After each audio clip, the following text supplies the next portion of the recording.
Hi, I'm Emily Patterson. I'm a singer-songwriter from Banff, Alberta. Thank you for taking part in Music Calgary's SoundOff Summit Digital Strategies, taking place online from Mohkinstsis in the Treaty 7 region of southern Alberta.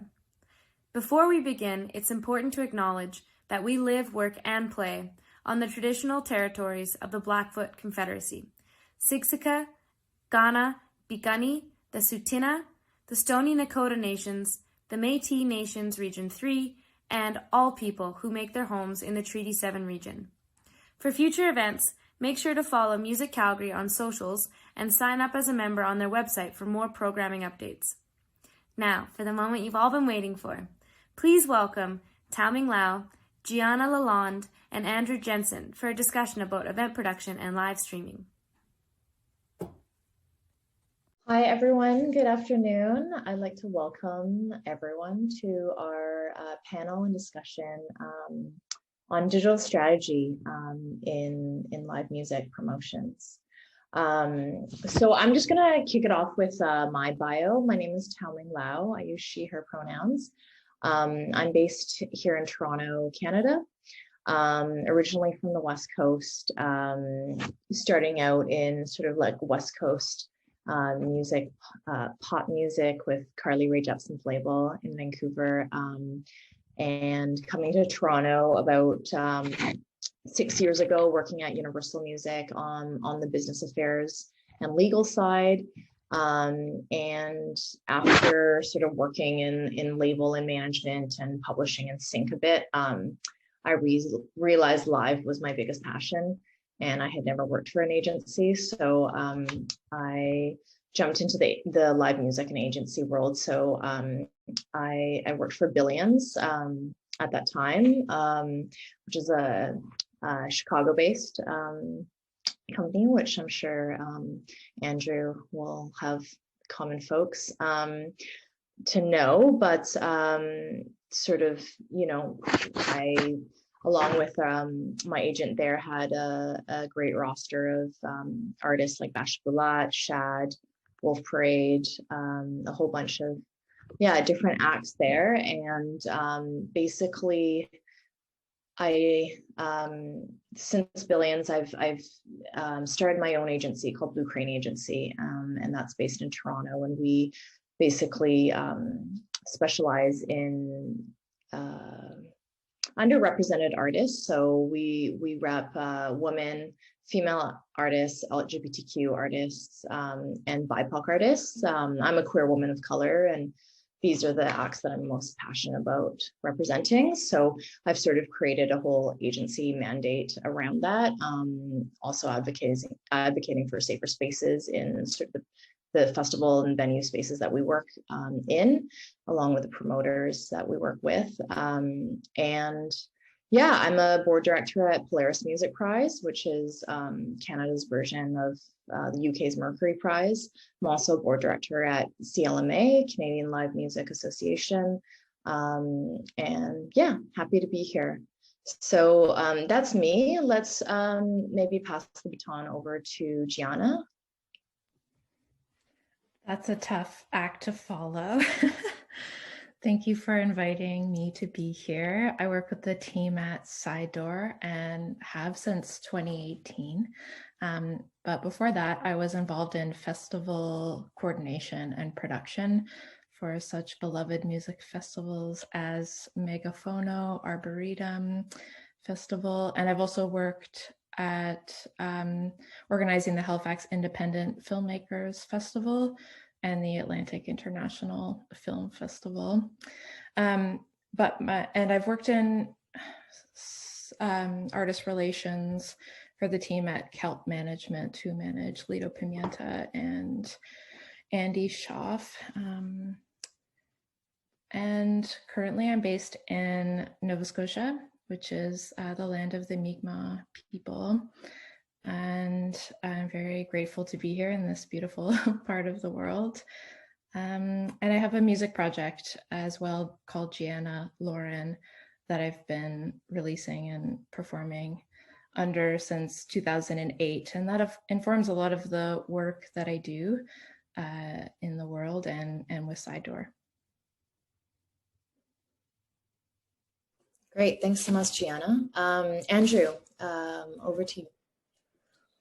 Hey, I'm Andrew Jensen. I am one of the co-founders of NoonChorus, which is a live streaming platform that my brother Alex and I built specifically for independent artists and artists looking to enter the streaming world that may not have had access to it prior to the pandemic. Before NoonChorus, I owned and ran a company called Contentment Camping, which was a accommodation company for major music festivals throughout the US. I am from Buffalo, New York originally, now live in New York City. My brother and co-founder is in Chicago. So it sounds like there's a lot of connections here between myself and the other panelists. So, and as a Buffalonian, I feel like we're like honorary Canadians in a way because we pass back and forth. So yeah, I guess that's kind of it. Happy to be here and excited to dive into this. That's great.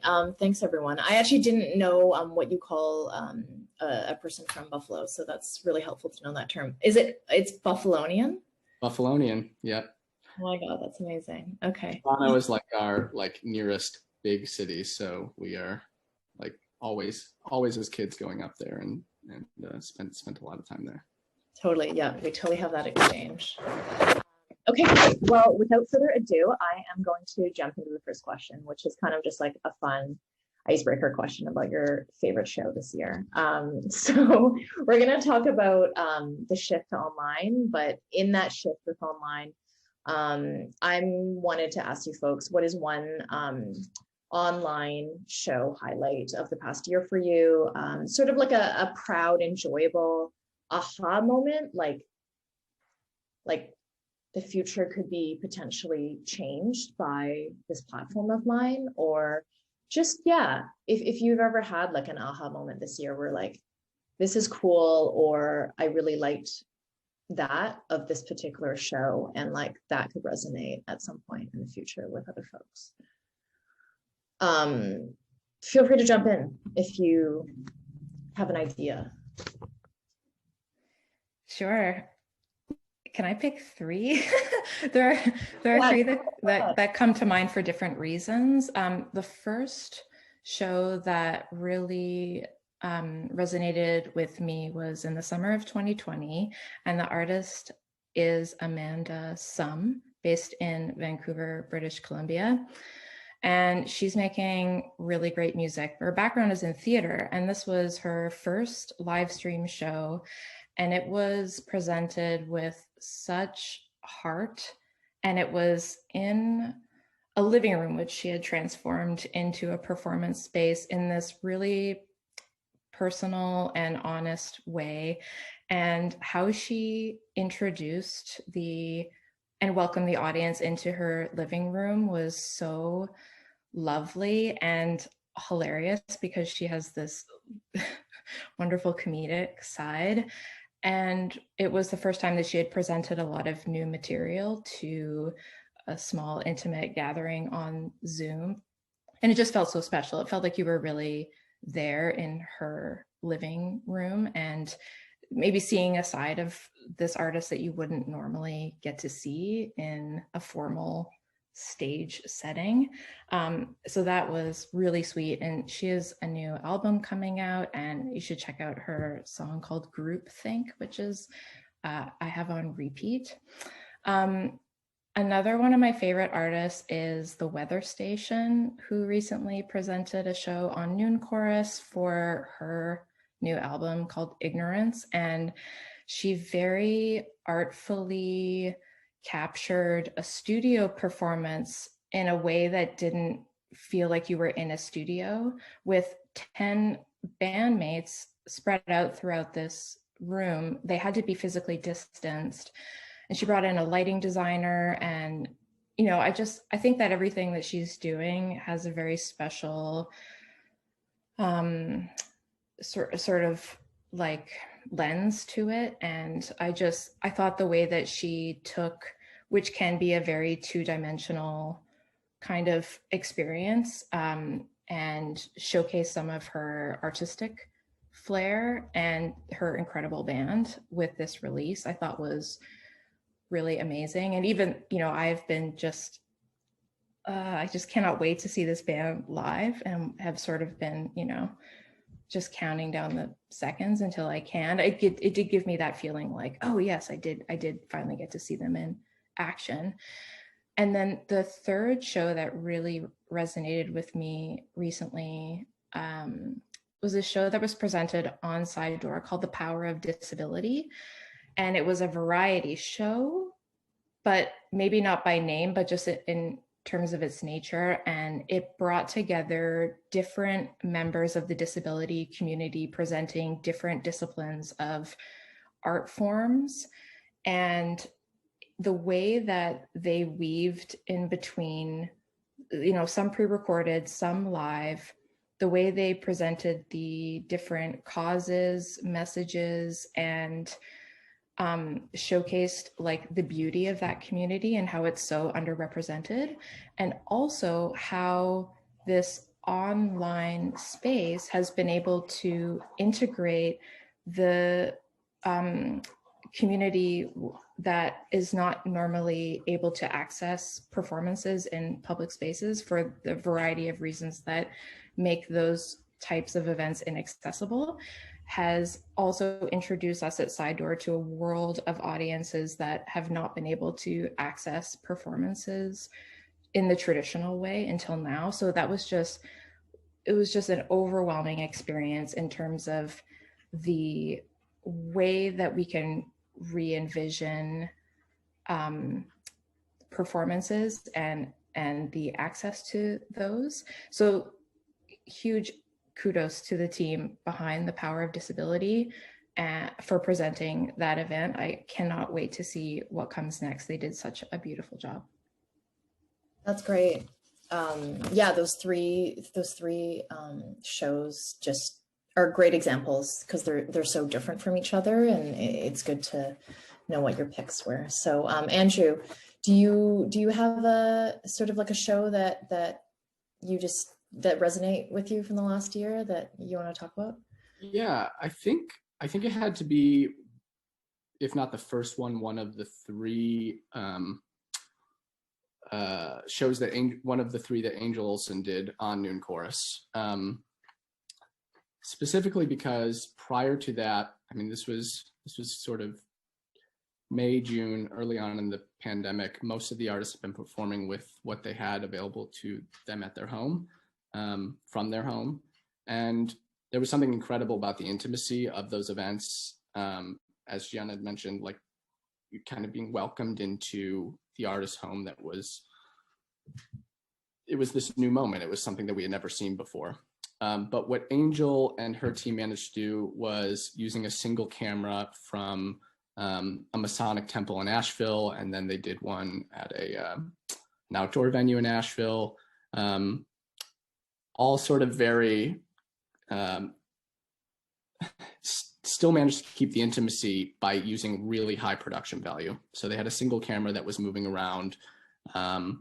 It was one single shot that never cut, so that you could see her tuning her guitar or making a small mistake, or those things that really are incredible about a live performance at a venue were brought into people's homes during these events. And I think that was a moment for us where we realized you can still translate that intimacy that the early live stream events were doing and that live shows had, using high production value, possibly even pre-recorded events, and still communicate that. And I think what they did with that series, kind of, it set the precedent for shows to come, and led to that show that we just did with the weather station, for example. It kind of inspired others, I think, to be able to produce these sort of impeccably shot, super high sound quality events that still carry that like intimate piece that we're all sort of missing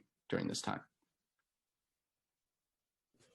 It's great. Yeah, it's crazy to recap the year and to also chart how digital changed throughout a 12-month period as well.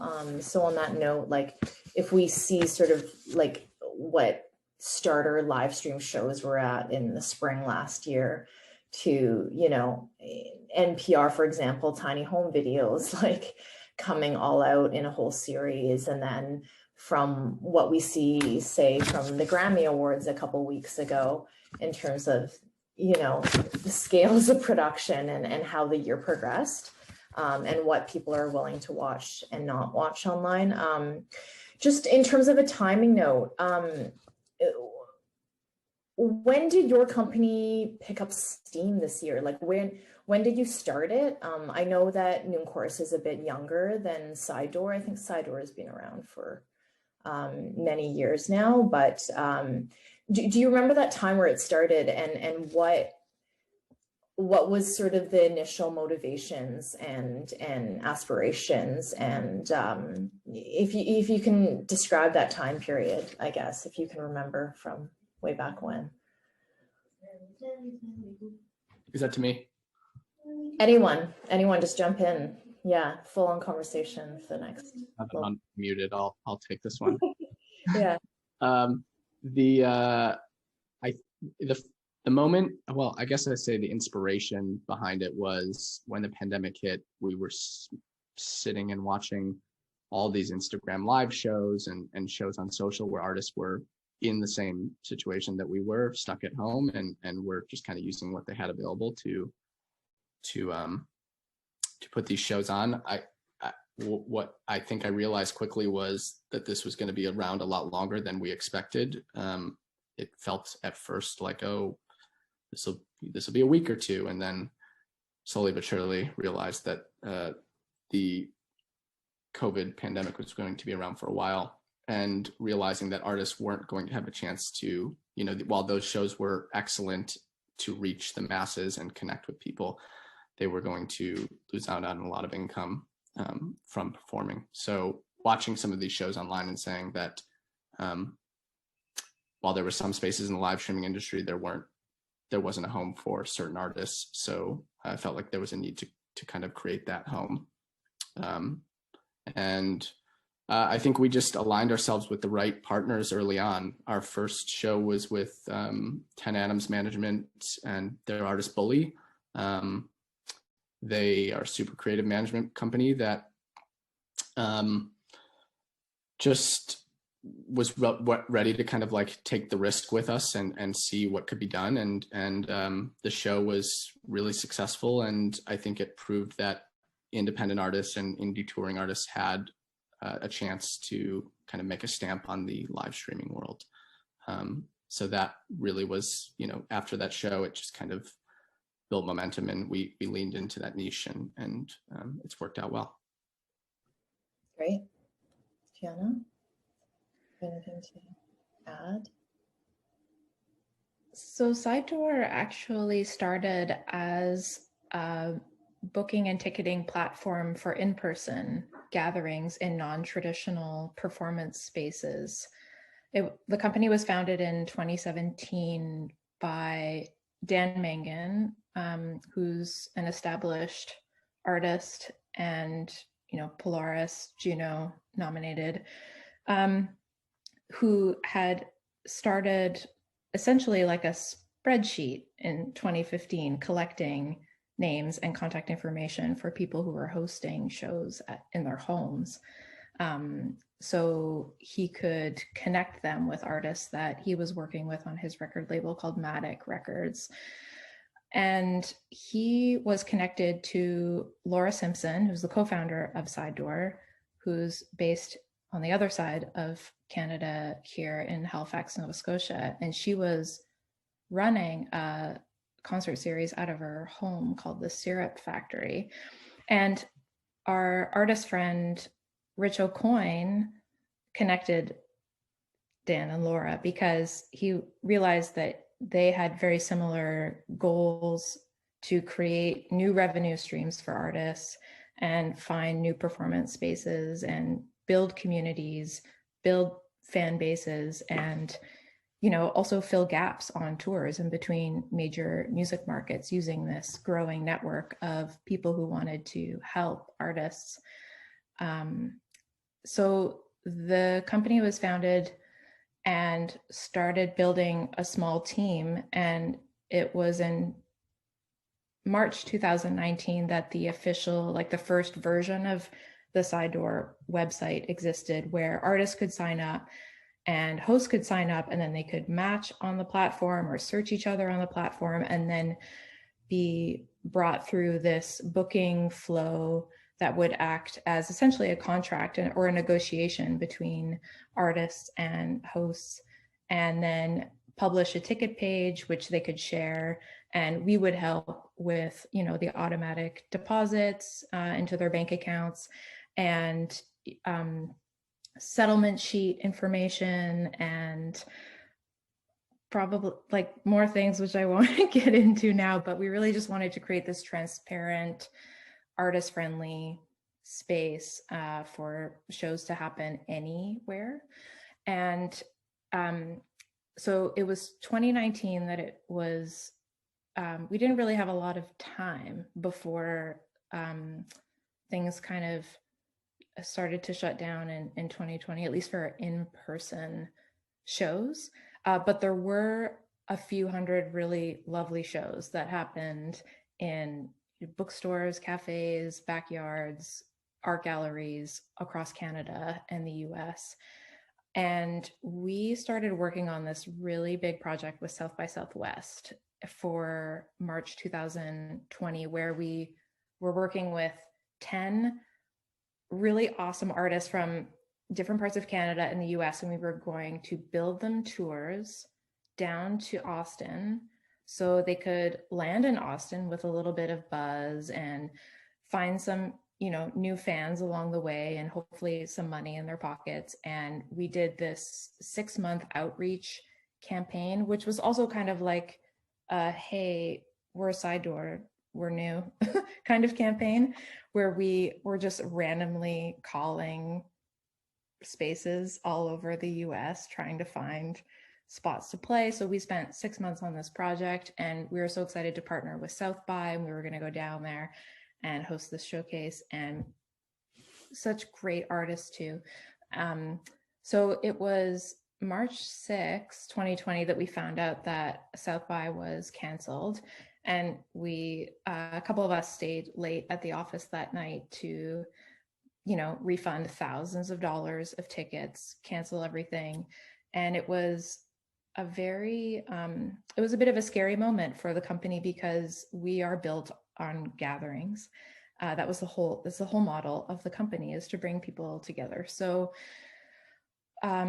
we did our first test with the online show model using Zoom, using Dan Mangan as a test case on March 21st.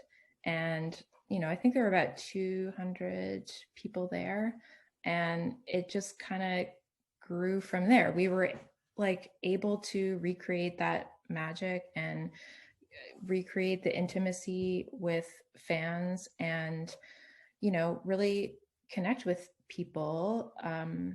And we decided to just keep going and see what would happen. And we found that the demand was there, both from the audience side and the artist side.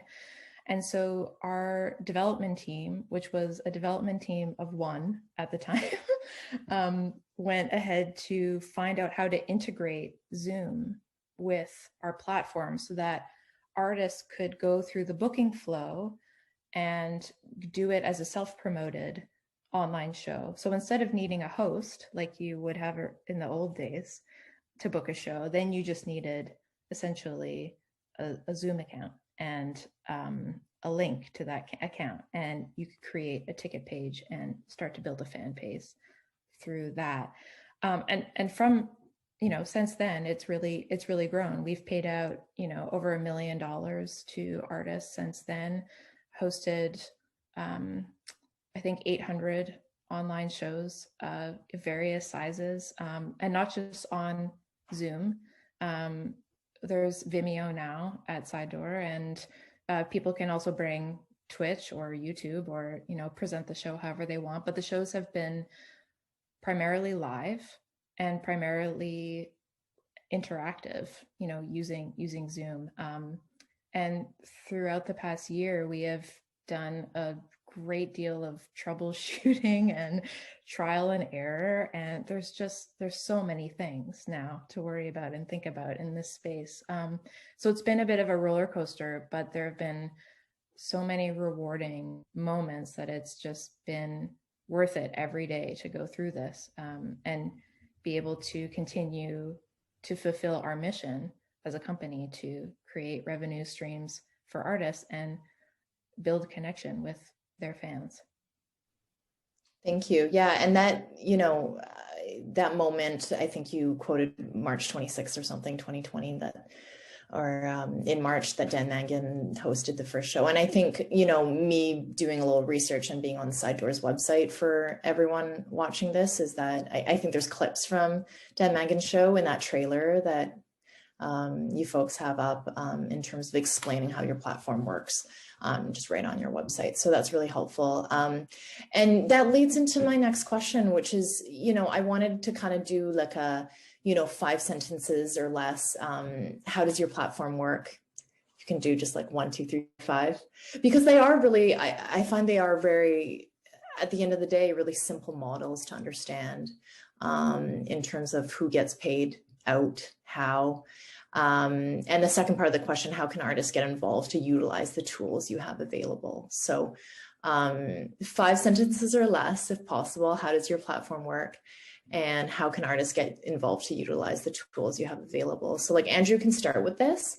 And then Gianna, I know you already touched on sort of basic concepts of how Side Door works. You can add to anything you've left out afterwards if you want. Yeah, so just like Side Door, we've kind of positioned ourselves as an artist-friendly model. So the way it works is the artist more or less has complete control over their event. They choose their ticket price. We call that the base ticket price. We then calculate a service fee that's put on top of that, and the viewer assumes the entire cost of the ticket. The artist earns the base ticket price, and NoonChorus collects the service fee, and that service fee covers the costs associated with the stream, such as credit card processing, taxes, PRO licenses, so that the licensing is covered, and tech costs associated. So it's we call it commission free because it's that 100% of that advertised ticket price goes to the artist, and there is no split or revenue split from the tickets. And we also allow the artists to integrate their merch stores, which 100% of those sales go to artists as well, so that they can continue to have the same revenue streams that they would have at a live show in these live streams. How the artists can get involved is they can submit a email to our contact form for artists on our website, or email help@noonchorus.com with a inquiry, and we'll get back to them right away and help them set up a show. We have done, we've sold tickets for artists of all sizes, and we are not, we don't curate or limit who can be on the platform. So it's completely open, and all they have to do is reach out. Awesome, thank you.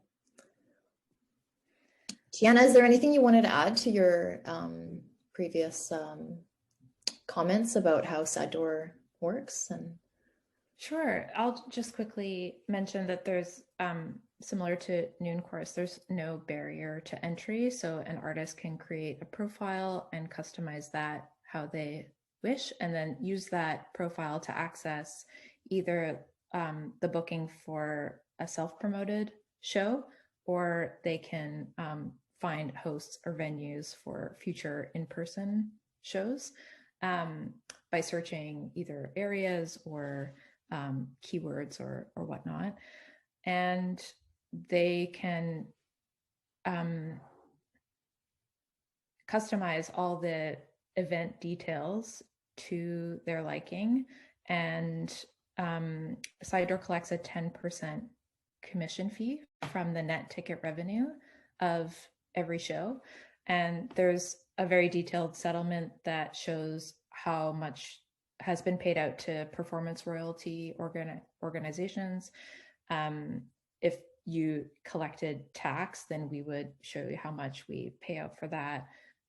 If you have negotiated a split with a host, you know, all that is extremely transparent. And then the ticket buyer sees all that as well when they're purchasing a ticket. So transparency and no gatekeeping is very important to our model. So it operates a little bit similar to Airbnb, if that is a fair comparison, in terms of like, you know, profiles, searching, booking, details, you know, all those, like that very hopefully seamless process. Awesome. And then how can artists get involved to utilize side door tools? Just go to your website. There's a pretty detailed educational component to the website. So if you have, you know, if you wanted to know a lot more before even signing up, like how it all works, or online show tips, you know, what do all the fees mean, etc. But, you know, feel free to browse the FAQ. And I would also recommend, you know, check out a show, support another show, and go through the experience of, you know, buying a ticket and then logging back in and getting on the show page and all that. And then, yeah, I'd say, you know, you know, if you have any extra questions, please reach out to any of us through our support channels, or just dive in and create a profile and get online. Okay, awesome. So I'm kind of like a agent nerd over here. So I'm gonna kind of like dive deep into sort of like technical things about production stuff, digital radiuses, geo-gating, fencing, ticket prices, new artist team frameworks, management versus agent. How are people sort of coordinating things with their teams? You know, a light note on funding, if like sponsors or corporates get involved in somehow. This is sort of like just nitty gritty that I think actually is really helpful for artists to sort of imagine the big picture of what just a bigger production might look like. So I'm just gonna touch on those quickly, but before I do that, yeah, I just want to do sort of a broader concept question before we dive into the nitty gritty, which is like audience engagement. What have you seen overall through your platform? Are people seemingly eager to purchase online tickets to watch the artist shows? Demographics, are people kind of just taking their immediate and reliable fan base and like putting that online, and it's X number of tickets to X number of tickets, or is it targeting sort of more specialized audiences that the artists, like older gen, younger gen, you know, just wondering if you've seen any patterns or what you've seen sort of overall audience engagement on your platform. Wow. That's a lot to unpack. That is, yeah, it's exciting though. Oh, the doorbell. Andrew, do you want to go ahead? Yeah, I can jump in. I guess I can talk about, I mean, to the first part of your question, the broader part is, are fans eager to buy these online tickets? I think the answer is yes. I think initially there was some resistance from artists and their teams thinking that this was content that was for so long given away for free, either as promotion or in partnership with some other company, whether it's for a in-store or something like that. It was given away for free. I think the fans and customers have proven that to be false. When an artist puts out a piece of content that they're invested in, that has clearly had a lot of work put behind it and a lot of effort, both just in the how the artist is performing, but also in the production value. Fans seem to respond remarkably well, and I think that's going to stick around. I think what we've seen is when an artist puts out new material, such, you know, whether it's an album or they're promoting something, these can be an excellent way to promote that, to display that material for the first time. I don't think that they're a replacement for live shows by any means, nor do I think they're a stand-in. I think it's a whole new element that we've opened up, that is premium video content, and fans are willing to pay for that. In terms of demographics, I think the artist can always expect their fan base, their diehard fan base, to buy those tickets. But as I said before, if it is the right situation where an artist is releasing new material and that new material is has a lot of momentum around it, there is we've seen some huge jumps in ticket sales when, say, the artist has just put out a new album that's receiving great critical reception, and as they have momentum in their own career. Beyond just that core fan base, we're seeing anywhere from 4 or 5 times what they may do at a typical live show. And these customers are coming from all over the world. So I think an unfortunate side of the pandemic is that what we knew touring was prior to the pandemic might take a while to come back. It may be forced, at least in the near future, to be more regional shows or festivals or things like that. I think what this can continue to do is give fans all over the world who don't have access to those shows immediately availability to see their favorite artists perform, and perform this new material that they're putting out, because it's a really incredible moment. It seems like there is like almost a backlog of content in terms of recorded music, that I think there's just going to be so much that's coming out, and this is a great way for artists to showcase it. Nice, thank you.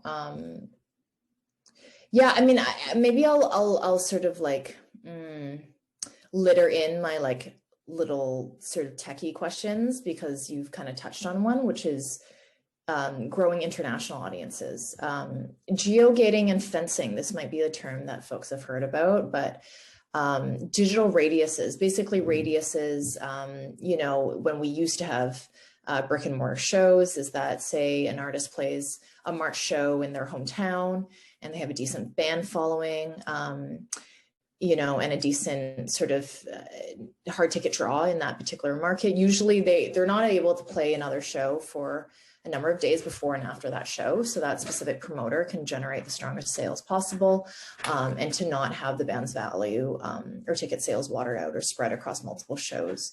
What is geogating and fencing, and does it ever apply to your shows? I guess, Andrew, from your answer just now, that's not applicable to the primary bulk of your shows, or the one that you were speaking about. Is that correct? Well, we can geogate and geofence. It's something that we can do. We've had to do that for certain shows where an artist has maybe an obligation for another stream in another country, and that other live stream promoter requires them to have only their content be available in that country or state, or we can do it by zip code. I mean, personally, I think the live streaming, I mean, I can go on and on about this if you want me to give you my opinions about it, but it can be done, and we've done in the past. I mean, very briefly, I think we at NoonChorus see kind of 2 ways that live streams are going to go in the future. It's going to be a hybrid model of in-person show and live stream, and we may see the massive promoters of the world require that the live streams are fenced or geo-gated, similar to the way they would their in-person show. Will they be able to police that? I don't know. We'll be able to see soon enough. I think there's another avenue that these events are going to go down, which is the ones that I was talking about before, which are perhaps, or they're in relation to artists putting out new material. It's a premium video event that may not be shot at a venue or have anything to do with a live show, but is kind of in and of itself its own event that is shot from a unique location with high production value. Those, I think, the artist is going to want to get the broadest reach possible and hit as many fans as possible and bring in a global audience, which is possible with these. Awesome.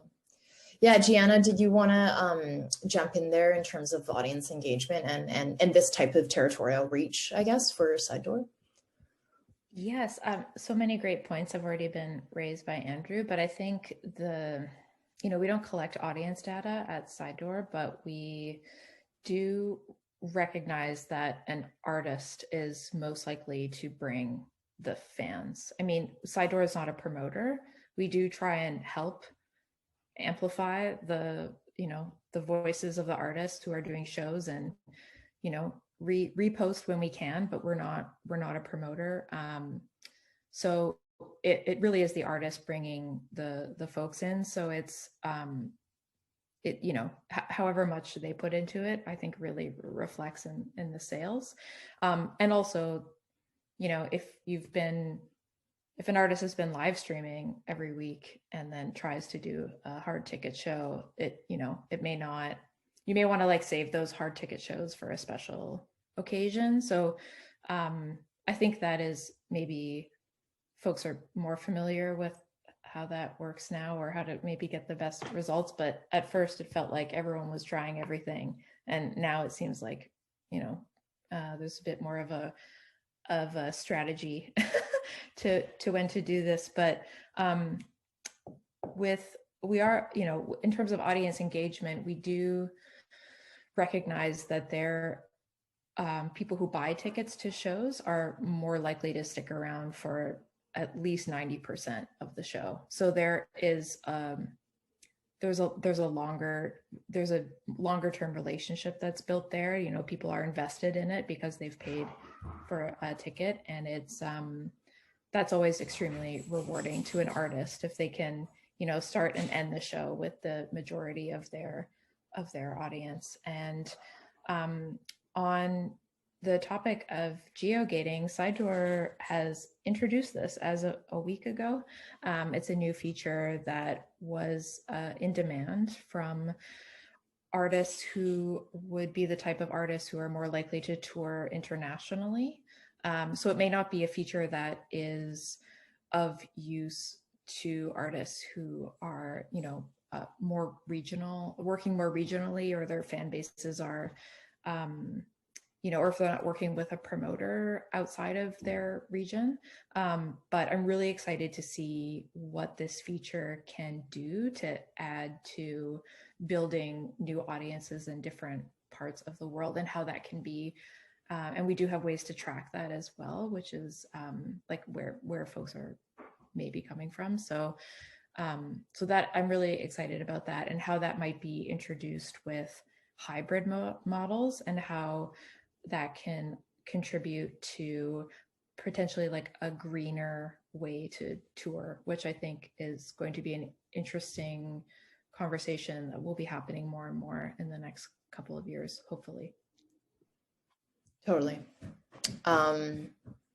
Okay, I just want to do a time check. We're at 3:47 on Eastern time where I am. So we have 13 minutes or so left, and I just want to get to probably the most important questions, and we might have to nix a few, but I'm going to allow room for like 2 more to guide the rest of our convo. First one should be pretty quick. Production. Do you have any production teams you recommend for artists looking for help on that side, or does the artist hire all their own tech teams? How much work do you need to or not need to weigh in on production? Ours kind of runs the gamut depending on the size of the artist and what the artist has in mind. In some cases, the artist comes to us with a fully fleshed out idea, production in hand, and they just come to us to act as the platform to stream it. Some artists are still just live streaming using what they have available to them. Again, it's really down to the size of the artist and what's available. We work with a lot of big international touring artists, and they want to do a live stream, and they want to do perhaps just one big one to try to capture the biggest audience possible. So NoonChorus has acted. We have helped fund some of these, at least to help cover the initial cost of the production that is involved with some of these bigger production events. We also, we've done, since March of 2020, we've done over 500 shows, and a lot of those have been of high production value. So we have not in-house production services, but rather trusted production services around the US, Canada, and the UK that we can connect an artist with to try to get them the most competitive rate to pull off what they have in mind. So we work with artists from a very simple standpoint of just acting as a broadcasting and ticketing service, all the way to helping them with the creative, the location scouting, the production services, the funding, and then actually promoting and selling the event. So it really depends on who the artist is, but we have those services available. Awesome. Yeah, at Side Door, our mission is, not to tell you how to have fun. So we don't really get involved too much in the production side of things, but we are available for support as needed. And we have lots of resources on our website if you have specific questions on, where to start. But for anyone out there who is, looking to start, I would say just start simple. Don't go out and invest in a whole bunch of gear right away or hire a big team. Really just test the waters with what you have and see if you want to build out from there, see what you can rent or borrow first if you're trying this out for the first time.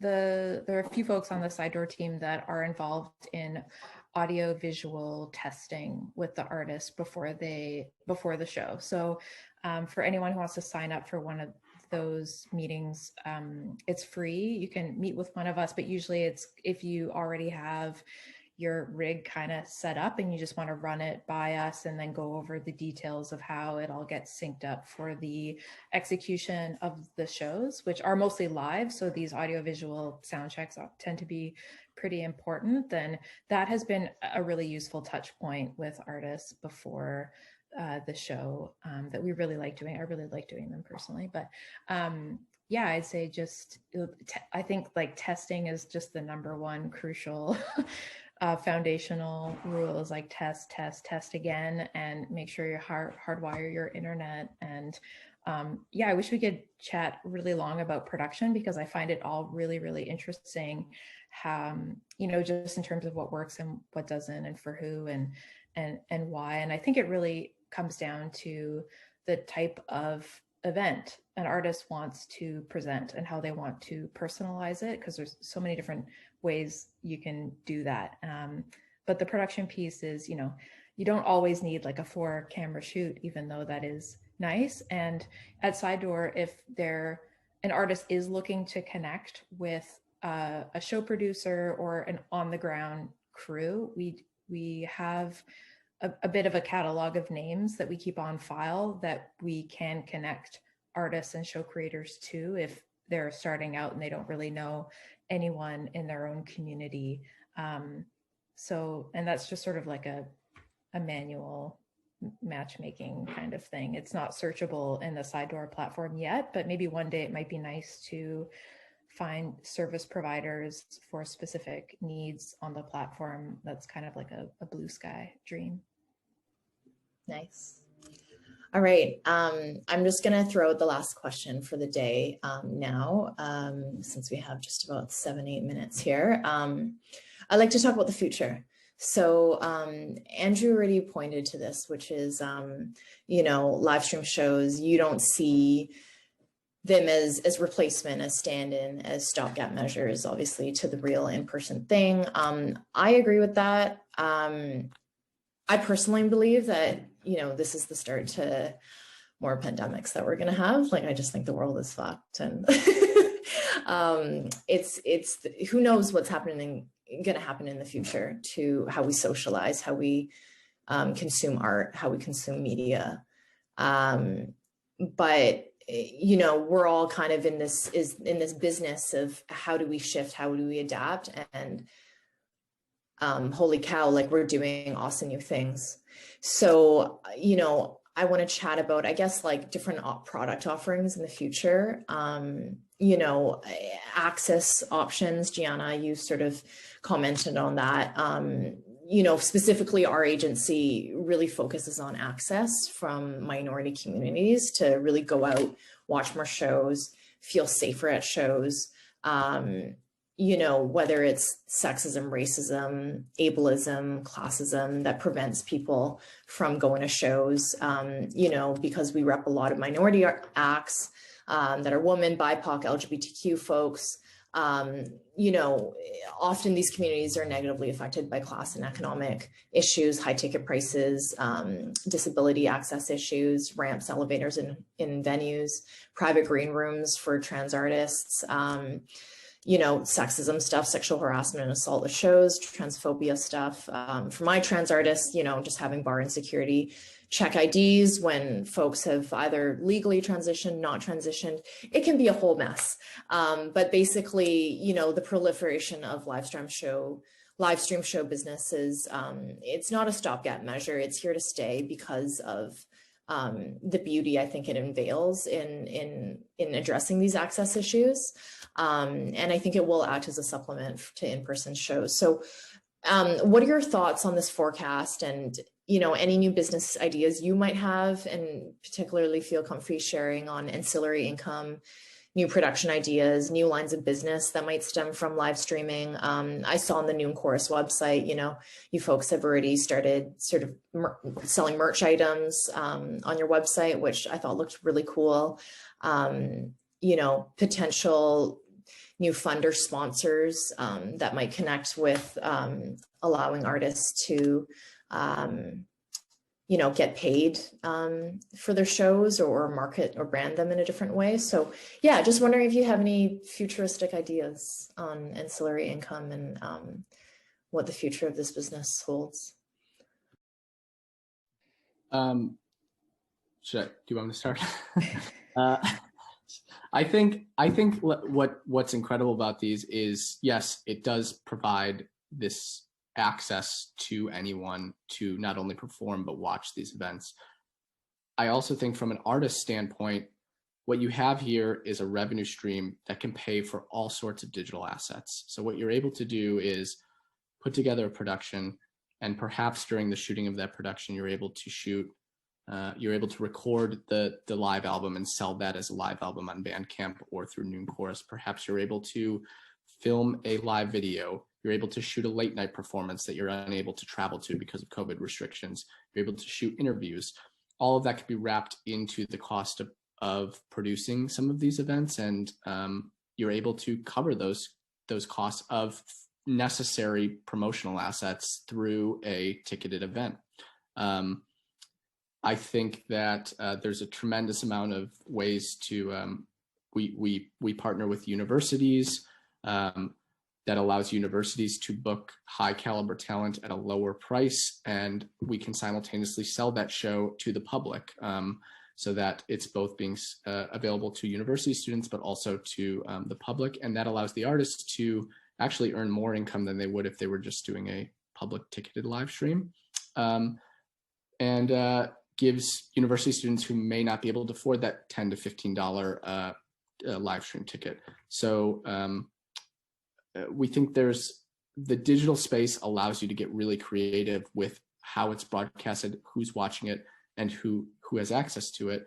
And it can really open up a whole realm of possibilities for artists to kind of maximize their audience and their potential.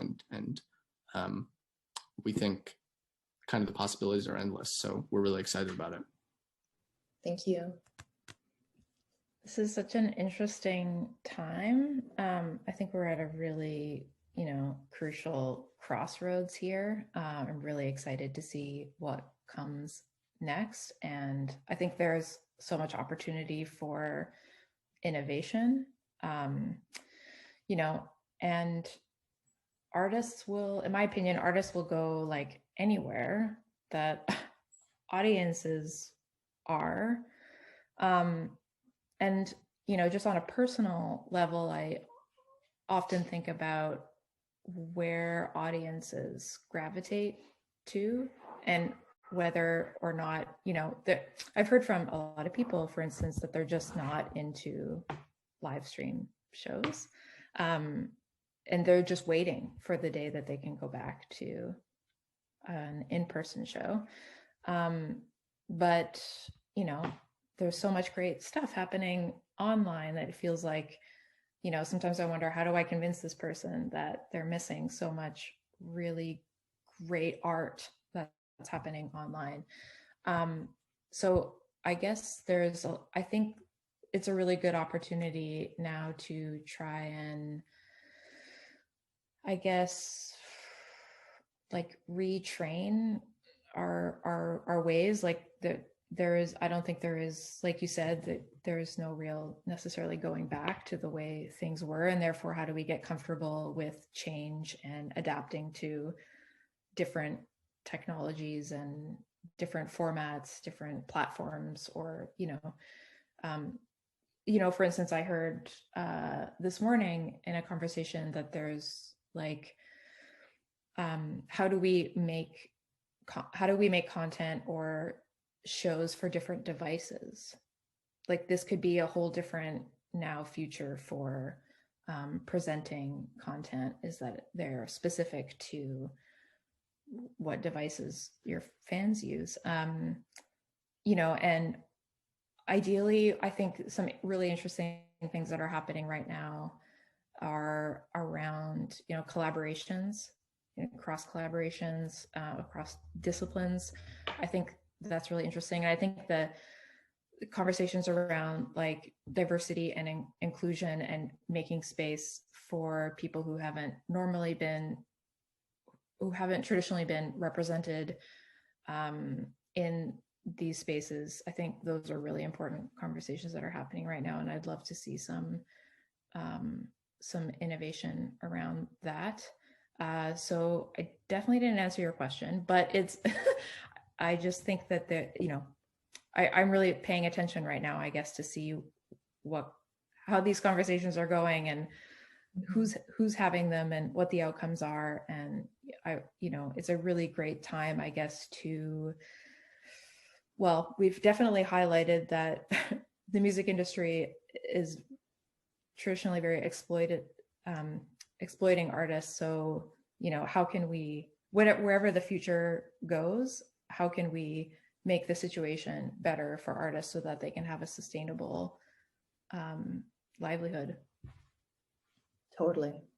I think you totally answered the question, actually, because it was about the future, and any musings or comments or thoughts about the future towards sort of our general panel on digital strategy is important, and it touches on everything. So thank you so much for your time.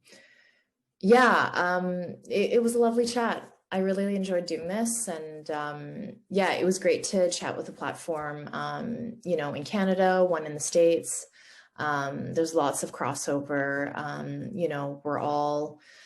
We're all dealing with the same things, and we're helping reinvent the wheel for artists at the end of the day. So I love this. I don't know if you have any ending notes or points you wanted to include before we end here, but